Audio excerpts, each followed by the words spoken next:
इस वीडियो में हम टेंस के बारे में बात करेंगे और हम टेंस को सीखेंगे। टेंस किसी भी लैंग्वेज का, खास तौर पर इंग्लिश लैंग्वेज का बहुत ही अहम जुज़ है। टेंस को समझने के लिए बहुत ज़रूरी है कि आप इस वीडियोस को एंड तक देखें और इसको लाइक करें और शेयर करें, ताकि ज़्यादा से ज़्यादा लोग इस वीडियो से मुस्तफ़ीद हों और उनको टेंस सीखने में आसानी हो। ये उन बच्चों के लिए है जो टेंस में वीक हैं, इंग्लिश में वीक हैं, उनको टेंस की समझ नहीं आ रही, तो इस वीडियो को देखेंगे तो इंशाल्लाह वो टेंस को अच्छी तरह समझ पाएंगे। टेंस ग्रामर, इंग्लिश ग्रामर का एक बहुत ही अहम जुज़ है। तो हम इसको इस तरह डिफाइन करेंगे इंग्लिश में। The concept of tense in English is a method that we use to refer to time, past, present and future. यानी कि टेंस में 3 ज़माने होते हैं: पास्ट माजी, प्रेजेंट हाल और फ्यूचर मुस्तकबिल। बहुत सारी ज़मानों में ये इस्तेमाल होता है। Many language use tense to talk about time.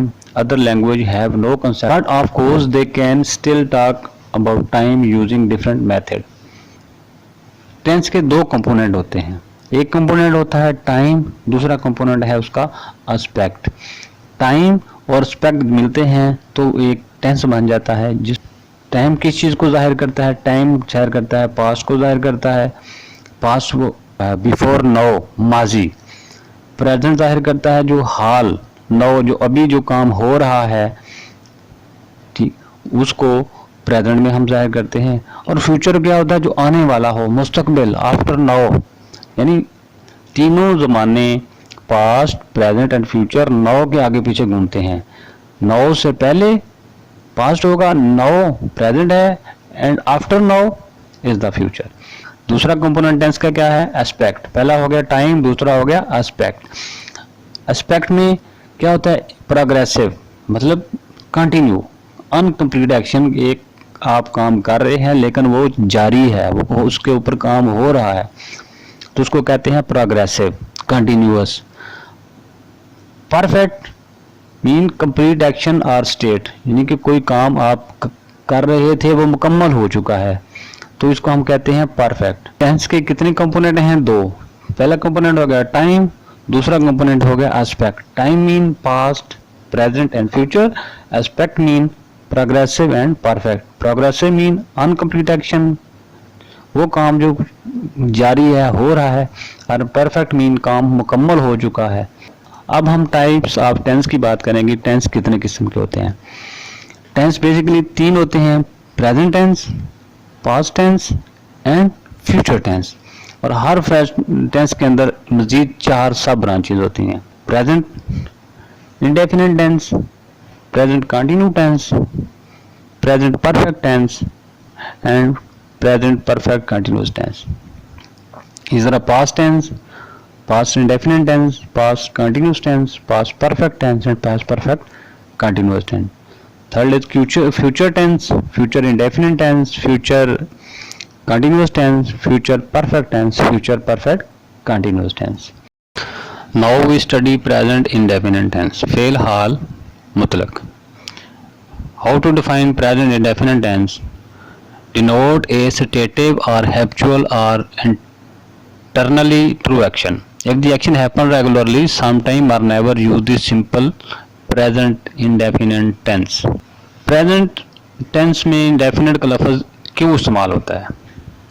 जबकि हमें पता है कि प्रेजेंट हाल को कहते हैं, then why we use indefinite? 2 चीज़ें हैं। डेफिनेट के मैनी होते हैं यकीनी, और इंडेफिनेट के मैनी होते हैं गैर यकीनी। इसलिए इस टेंस में इंडेफिनेट का इस्तेमाल होता है, क्योंकि इस टेंस में हर बात गैर यकीनी होती है। और ये टेंस 3 चीज़ों को जाहिर करता है: आदत को, सच्चाई को, काम बार बार दोहराया जाता है। ये टेंस किन चीज़ों को जाहिर करता है? आदत को जाहिर करता है, सच्चाई को जाहिर करता है, और काम बार बार दोहराया जाता है। इन चीज़ों को टेंस जाहिर करता है। उर्दू में इस टेंस की पहचान ये है कि इसके जुमले के आखिर में ता है, ते हैं, ता हूँ, ती हैं आता है, और वो जुमला फेल हाल का होता है। इसमें हमेशा फेल की पहली फॉर्म इस्तेमाल होती है। फाइल के बाद फेल, उसके बाद मफऊल, यानी सब्जेक्ट वर्ब ऑब्जेक्ट। सब्जेक्ट के बाद हम लगाएंगे वर्ब, वर्ब की हमेशा पहली फॉर्म इस्तेमाल होगी, उसके बाद ऑब्जेक्ट होगा तो हमारा सेंटेंस कंप्लीट हो जाएगा। स्ट्रक्चर आप नोट करें, in the simple present most regular verb use the root form except in the third person singular which end in S or E S. Formula is simple, सबसे पहले subject, उसके बाद verbs in simple present form, then S या E S का इजाफा करना है उसके साथ और रिमेनिंग सेंटेंस होगा। फर्स्ट पर्सन के साथ एस या ई एस का इजाफा नहीं होगा। First person is I, second person के साथ भी नहीं होगा यू, थर्ड पर्सन के साथ एस या ई एस का इजाफा होगा ही, शी, इट और सिंगल नाम। फर्स्ट पर्सन प्लूरल के साथ भी एस या ई एस का इजाफा नहीं होगा। इसकी हम मिसालें देखते हैं। हम हर रोज़ वर्जिश करते हैं, वी टेक एक्सरसाइज डेली। हम शाम को हॉकी खेलते हैं, we play hockey in the evening. अब आपने नोट किया कि इन फिक्रों के उर्दू के आखिर में ता है, ते हैं वगैरह आया है, और इसमें हमने फेल वर्ब की पहली फॉर्म को इस्तेमाल किया है और ही, शी, इट या सिंगुलर नाउन के साथ हमने वर्ब की पहली फॉर्म के साथ एस या ई एस का इजाफा कर दिया है। तो ये हमारा प्रेजेंट इंडेफिनिट टेंस। अब हम सीखते हैं कि प्रेजेंट इंडेफिनिट टेंस को नेगेटिव कैसे करते हैं। नेगेटिव बनाने के लिए सिंपल सा फार्मूला है जो आपने मद्देनजर रखना है कि सबसे पहले सब्जेक्ट, उसके बाद हम डू या डज का इजाफा करेंगे। Do is use for first person and second person and does use for third person. He, she, it अगर सब्जेक्ट होगा या सिंगुलर नाम होगा तो हम डज इस्तेमाल करेंगे, अदरवाइज हम डू इस्तेमाल करेंगे। और इसके बाद हम नॉट लगाएंगे और root form of the verb इस्तेमाल करेंगे। रूट फॉर्म ऑफ वर्ब का मतलब ये है कि अगर हम वर्ब की फॉर्म के साथ एस या ई एस का इजाफा किया है, डज लगा देंगे तो वो ई या एस का इजाफा ख़त्म कर देंगे, उसके बाद रिमेनिंग सब्जेक्ट सेंटेंस आ जाएगा। Examples, Anam does not want to share the pie. Anam is singular noun, इसलिए हमने डज का इस्तेमाल किया। Anam does not want to share the pie. Second is she does not drink water. She is third person, that's why we use does. They do not love swimming in the park. Next, I do not know him. I is the first person. You do not work hard. These are the examples of present indefinite tense negative. Now we convert present indefinite tense into interrogative. Interrogative में इसको तब्दील करने का भी वही formula है। हमने सिर्फ डू या डज को जुमले के शुरू में लगा देना है। फार्मूला इसका ये है, डू या डज, उसके बाद सब्जेक्ट आएगा, उसके बाद root form of the verb और रिमेनिंग सेंटेंस, और एंड पे क्वेश्चन मार्क आपने लगा देना है। डज उसी तरह थर्ड पर्सन के साथ इस्तेमाल होगा या सिंगुलर नाउन के साथ इस्तेमाल होगा। इसकी एग्जांपल हम देखते हैं। Does Anam want to share the pie. Second, does she drink water. अब Anam is a singular name and she is a third person, तो इसलिए हमने डज का इस्तेमाल किया है। नेक्स्ट में देखते हैं हम, do they love swimming in the park. Do I know him. Do you listen me. अब हम जुमले को नेगेटिव और उसके साथ साथ सवालिया कैसे बनाते हैं। डू और डज को हम शुरू में ले आएंगे और सब्जेक्ट के बाद हम नॉट लगा देंगे, root form of the verb, question mark, और आपका सेंटेंस मुकम्मल हो जाएगा। इसकी एग्जांपल्स हम देखते हैं। Does Anam not want to share the pie. अब हमने डज शुरू में लगा दिया, उसके बाद Anam subject, not use for negative, want to share the pie verb और remaining sentence. Next example is, does she not drink water. Do they not love swimming in the park, do I not know him, do you not listening me. These are the examples of present indefinite tense negative as well as interrogative. Now we learn the present progressive tense, जिसको हम continuous tense भी कहते हैं। इसकी definition ये है, the present progressive tense is used to talk about things that are continuing to happen, यानी कोई काम अभी हो रहा है, कोई किसी चीज के ऊपर वर्किंग जारी है। For example, I am eating my lunch, मैं अपना लंच खा रहा हूँ। She is reading a book, वो किताब पढ़ रही है। प्रेजेंट कंटिन्यू टेंस की पहचान उर्दू में ये है कि इसके जुमले के आखिर में रहा है, रही है, रहे हूँ वगैरह आते हैं। प्रेजेंट कंटिन्यू टेंस में एक चीज़ इस्तेमाल होती है, प्रेजेंट पार्टिसिपल। प्रेजेंट पार्टिसिपल क्या होते हैं? ing form of the verb is called present participle. जैसे कि वॉच इज अ वर्ब, अगर इसको हमने प्रेजेंट पार्टिसिपल में चेंज करना है तो उसके साथ हम ing का इजाफा कर देंगे तो ये प्रेजेंट पार्टिसिपल बन जाएगा, watching. Listen change into present participle, listening. Play को हम कैसे तब्दील करेंगे? प्लेइंग। तो प्रेजेंट पार्टिसिपल क्या होते हैं? ing form of a verb is called present participle. Verb की फॉर्म के साथ हम ing का इजाफा कर देते हैं तो ये प्रेजेंट पार्टिसिपल बन जाता है। प्रेजेंट कंटिन्यू टेंस का स्ट्रक्चर ये है कि सबसे पहले सब्जेक्ट आएगा, उसके बाद इज एम आर का हम इस्तेमाल करेंगे। Is am are are auxiliary verbs, या इनको हम हेल्पिंग वर्ब भी कहते हैं। उसके बाद प्रेजेंट पार्टिसिपल वर्ब की पहली फॉर्म के साथ ing लगेगा, उसके बाद object and remaining sentence. Now see the examples. We are singing our favourite songs. We is the subject, are is auxiliary verb, singing is the present participle of sing, our favourite song, remaining sentence are object. Second one is he is drinking milk, क्या वो दूध पी रहा है। Use is after singular subject, he she it, यानी is आपने इस्तेमाल करना है कि सिंगुलर सब्जेक्ट हो या सिंगुलर नाम हो। ही शी इट के साथ आप इज का इस्तेमाल करेंगे। आपने यूज एम आफ्टर आई होगा तो उसके साथ हमेशा एम लगेगा, और आर प्लूरल सब्जेक्ट के साथ या दे, वी एंड यू के साथ आर का इस्तेमाल करेंगे।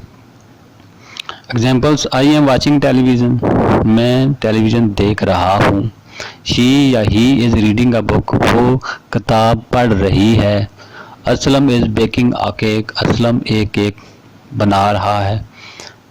We are singing our favourite songs, हम अपने पसंदीदा गाने गा रहे हैं। They are singing our favourite songs, वो हमारे पसंदीदा गाने गा रहे हैं। ये थी मिसालें प्रेजेंट प्रोग्रेसिव टेंस की। अब हम प्रेजेंट प्रोग्रेसिव टेंस को नेगेटिव बनाएंगे। नेगेटिव बनाने के लिए ये सबसे आसान तरीन तरीका इसका है कि सिंपल आपने auxiliary verb is am are के बाद नॉट लगा देना, बाकी सारा जुमला उसी तरह रहेगा, आपका सेंटेंस नेगेटिव में चेंज हो जाएगा। I am not watching television, मैं टीवी नहीं देख रहा हूँ। She is not reading a book, वो एक किताब नहीं पढ़ रही है। हमने क्या किया? Helping verb is am are के बाद नॉट लगा दिया और हमारा सेंटेंस नेगेटिव में तब्दील हो गया।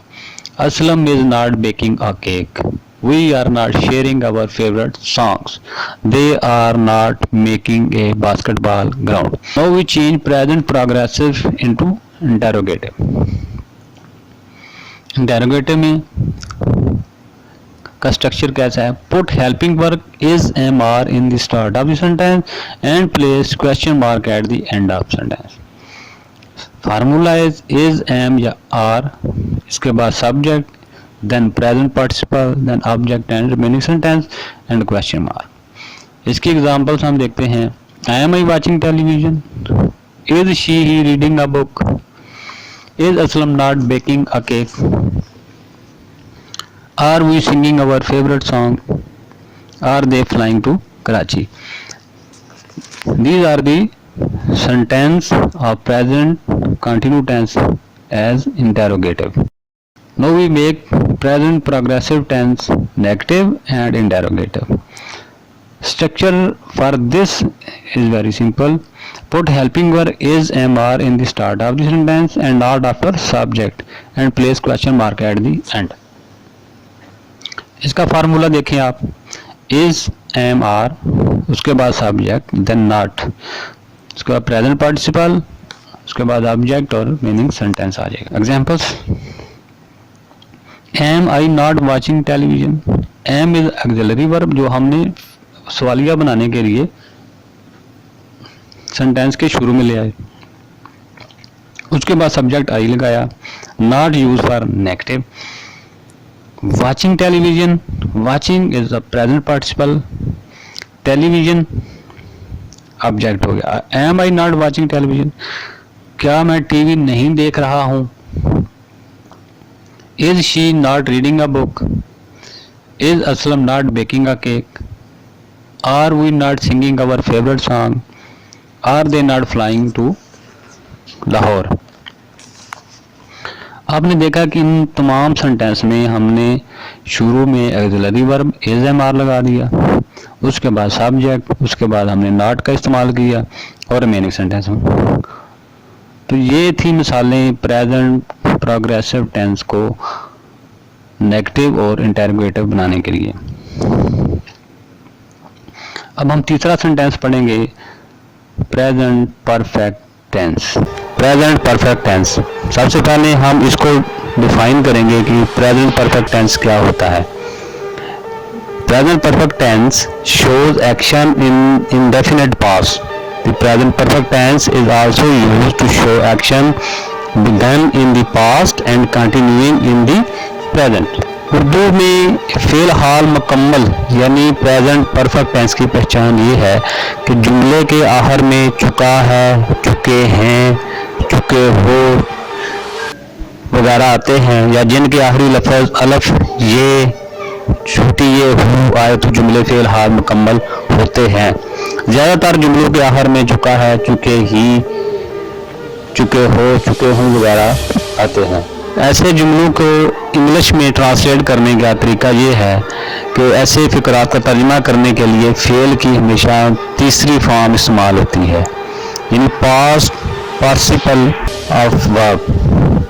ही, शी, इट के साथ हैज इस्तेमाल करते हैं और बाकी तमाम सिगों आई, वी, दे, यू के साथ हैव इस्तेमाल करते हैं. सिंगुलर के साथ भी हैज इस्तेमाल करते हैं और प्लूरल थिंग्स के साथ हैव इस्तेमाल करते हैं. To make the present perfect tense use have और has and a verb third form of verb और पास्ट पार्टिसिपल. सिंपल सा फार्मूला है इसका स्ट्रक्चर बनाने में. सब्जेक्ट, उसके बाद हैज या हैव, फिर third form of the verb और रिमेनिंग सेंटेंस आएगा. अब आपके सामने कुछ जुमले हैं, उनको इंग्लिश में ट्रांसलेट करूंगा ताकि आपको समझने में आसानी हो. मैंने खत लिख लिया है, आखिर में है बड़ी लफ्ज़ आया है. I have written a letter. I have written a letter. Have is used for present perfect tense. Written is the third form of the verb. A letter, I have written a letter. तुमने match जीत लिया है या तुम match जीत चुके हो. You have won the match. You have won the match. उन्होंने नया घर तमीर कर लिया है या उन्होंने नया घर तमीर कर चुके हैं. They have bullet a new home या हाउस. तो आपने देखा कि प्रेजेंट परफेक्ट टेंस के जुमले बनाने में सिंपल हम सबसे पहले सब्जेक्ट लगाते हैं, उसके बाद हैज या हैव आ जाता है, उसके बाद third form of the verb या जिसको हम पास्ट पॉसिबल भी कहते हैं और रिमेनिंग सेंटेंस आएगा जो अब हम को ऑब्जेक्ट भी कह सकते हैं. अब हम सीखेंगे कि प्रेजेंट परफेक्ट टेंस को हम नेगेटिव सेंटेंस में कैसे तब्दील कर सकते हैं. कि एक present perfect tense to make negative इसका भी सिंपल सा स्ट्रक्चर है जो आपके सामने स्क्रीन में डिस्प्ले कर दिया गया है। Put word not after helping verb have और हैव और हैव क्योंकि एक हेल्पिंग वर्ब है, उसके के बाद नॉट हम इस्तेमाल कर देंगे तो हमारा जुमला नेगेटिव में तब्दील हो जाएगा। स्ट्रक्चर फार्मूला ये है, सब्जेक्ट हैव प्लस नॉट, इसके बाद verb in past participle form and remaining sentence. अब इसकी एग्जांपल देखें। Anam has not gone to Islamabad, she has not drunk water, we have not read the book, I have not done my homework, he has not played cricket. इन जुमलों में आपने देखा कि has के बाद नॉट का इस्तेमाल हुआ है और हमारा ये जुमला नेगेटिव में तब्दील हो गया है। बहुत ही सादा सा तरीका है, सिंपल आपने हैज या हैव के बाद नॉट लगा देना तो आपका सारा का सारा जुमला नेगेटिव में तब्दील हो जाएगा। अब हम देखते हैं कि इन्हीं जुमलों को प्रेजेंट परफेक्ट टेंस को इंटरोगेटिव में या सवालिया जुमलों में कैसे तब्दील करते हैं। उसका भी सिंपल सा फार्मूला है कि आपने हैव और हैव को जुमले के स्टार्ट में ले आना है, उसके बाद सब्जेक्ट आएगा, उसके बाद verb in past participle form आ जाएगी और रिमेनिंग सेंटेंस और एंड पे साइन ऑफ इंटरोगेटिव यानी सवालिया निशान आपने लगा देना है, तो आपका जुमला इंटरोगेटिव यानी सवालिया जुमला बन जाएगा। इसकी एग्जांपल भी आपको पीछे वाली एग्जांपल देखी कि सिंपली हमने हैज को स्टार्ट में लगा दिया और आगे वो सारा सेंटेंस है जो कि सवालिया में तब्दील हो चुका है। Has Anam gone to Islamabad, क्या अनम इस्लामाबाद जा चुकी है। हैज शी ड्रंक वाटर, क्या वो पानी पी चुकी है। Have you read the book, क्या तुम किताब पढ़ चुके हो। Have I done my homework, क्या मैंने अपना होमवर्क कर लिया है। हैज ही प्लेड क्रिकेट, क्या वो क्रिकेट खेल चुका है। इन जुमलों में हमने देखा कि हमने हैज को स्टार्ट में लगा दिया जिससे हमारा जुमला प्रेजेंट परफेक्ट इंटरोगेटिव में तब्दील हो गया। अब हम देखेंगे कि इन्हीं जुमलों को हम कैसे negative as well as interrogative में तब्दील करेंगे, यानी कि जुमला सवालिया होने के साथ साथ मनफी में भी होगा। तो इसको भी तब्दील करने का यही फार्मूला है कि हमने हैव और हैव को स्टार्ट में ले आना है, उसके बाद हमारा सब्जेक्ट आ जाएगा और नॉट को सब्जेक्ट के बाद हम लगा देंगे और बाकी third form of the verb या पास्ट पार्टिसिपल ऑफ फॉर्म और रिमेनिंग सेंटेंस। इसकी भी मिसालें हम देखते हैं। Has Anam not gone to Islamabad, क्या अनम इस्लामाबाद नहीं गई। Has she not drunk water, have you not read the book, क्या तुम किताब नहीं पढ़ चुके हो। हमने देखा कि इन तमाम सेंटेंस में हमने हैव को या हैव को स्टार्ट में लगा दिया, उसके बाद सब्जेक्ट, फिर नॉट, उसके बाद verb in past participle form and then remaining sentence और interrogative sign at the end of the sentence. इस वीडियो में हमने देखा कि किस तरह हम प्रेजेंट परफेक्ट टेंस का जुमला बनाते हैं या हम उर्दू में प्रेजेंट परफेक्ट फिलहाल मुकम्मल को we learn the present perfect continuous tense. Definition is present perfect tense is used to indicate an action that began in the past and still occurring in the present. Please note that both present perfect and present perfect continuous tense can be used to indicate this type of action. We often use for and since with perfect tense. We use for to talk about a period of time like 3 months, 2 months, 1 decade, 1 year, 1 week, 1 day. We use for this kind of time. We use since to talk about the point in the past time. 9 o'clock, 1st January, Monday. Structure to make the present perfect continuous tense is subject plus have plus been plus verb in present participle form plus remaining sentence plus since or for time period as required and the remaining sentence. In present perfect tense we use has and been, and we use present participle of the verb. We use the present perfect continuous tense to talk about past action recently stopped. Number 2, past action still continuing. Example of present perfect continuous tense is I have been studying for 3 months. In this sentence we use have been and present participle of study to make the sentence present perfect continuous tense and use for as a time period because the time period is 3 hours. I have been watching TV since 7 p.m. Celine has been feeling well for 2 weeks. Tahir has been visiting us since March. He has been playing football for a long time. The use of since and for is very easy in this sentence. Simply use for a time period like 3 hours, 2 months, 1 month. Use for period of time and use since for point in past. Now we learn to make the present perfect continuous tense as negative. Structure: put word not after helping verb has or have. Formula is subject plus have plus not plus been plus verb in present participle form plus remaining sentence. Example: Anam has not been going to Islamabad for 2 days. I have not been watching TV since 7 p.m. Salim has not been feeling well for 2 weeks. Tahir has not been visiting us since March. He has not been playing football for a long time.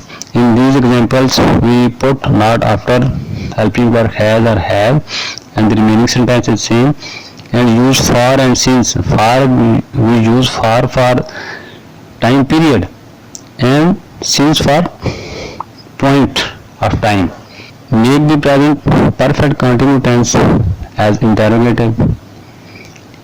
In interrogative, put words has, have at the start of the sentence and question mark at the end. Formula is have plus subject plus been plus verb in the present participle form plus remaining sentence and question mark at the end of the sentence. Example is: has Anam been going to Islamabad for 2 days? Have I been watching TV since 7 p.m.?